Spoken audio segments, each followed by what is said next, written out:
Hi, guys. An analogy came into my head this morning in prayer, and I just wanted to share it.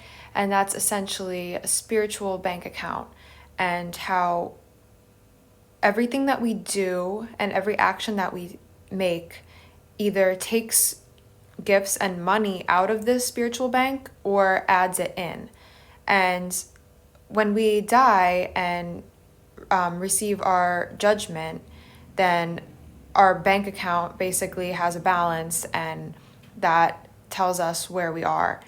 And when we do things out of self-love or out of pride or out of vanity, then it's a liability and it takes money out of that spiritual bank.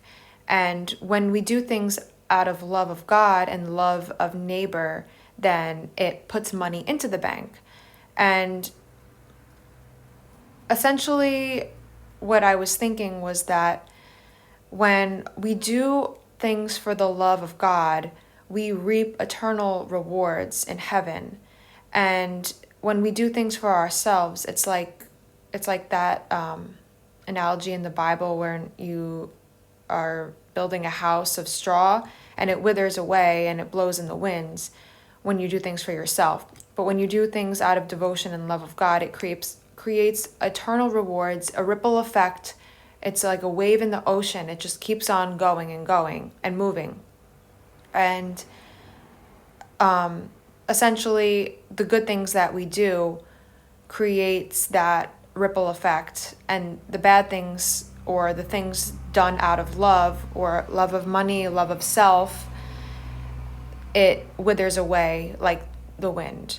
So invest in yourself, invest in your spiritual bank account, keep adding money, keep adding the love of God. And in order to keep adding money into the bank account, you need to grow a relationship with God. You need to fall in love with Him, because you can't really do something out of love of God if you don't already love Him. So meditate, get to know Him, grow in your spiritual life, and reap eternal rewards, because that's ultimately, you're going to be glad on the day of judgment when when you see that bank account and how much is in there.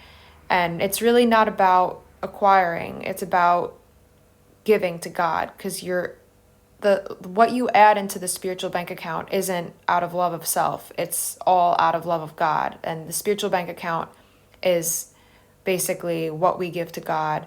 And even the littlest things can add tons of money. Like, look at the little flower, Saint Therese. They said about her at the end of her life, what are we going to write in her obituary? She did nothing. She's a doctor of the church. She's a great, great, great saint.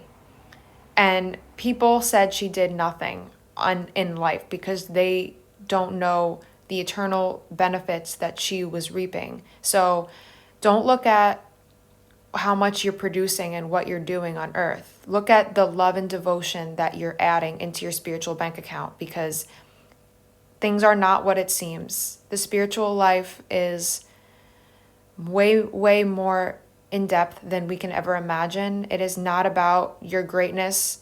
It is not about what you produce in life, how much money you acquire, if you've, flown around and went on missions. It's not about doing great things. It's about doing things with great love. So, yeah, that's what I received in prayer today, and I just wanted to share it. So, thanks for listening.